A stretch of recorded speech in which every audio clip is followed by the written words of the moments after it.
سب انسان مردہ ہیں، زندہ وہ ہیں جو علم والے ہیں۔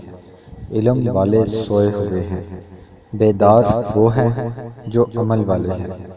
تمام عمل والے گھاٹے میں ہیں، فائدے میں وہ ہیں جو اخلاص والے ہیں۔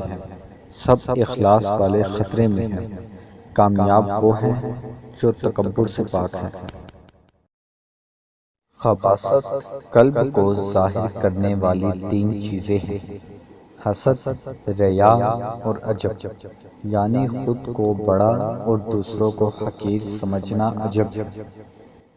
کتے سے 5 خصلتیں سیکھ لو، کامیاب ہو جاؤ گے۔ اول، بھوکا ہوتا ہے مگر اپنے مالک کا دروازہ نہیں چھوڑتا۔ دوم، رات جاگتا ہے اور مالک کے گھر کی چوکیداری کرتا ہے۔ سوم، خواہ کتنا ہی مارے کسی دوسرے کے دروازے پر نہیں جاتا۔ چوتھا، اس کا کوئی مکان نہیں ہوتا، اور پانچواں، اس کے پاس کوئی مال نہیں ہوتا۔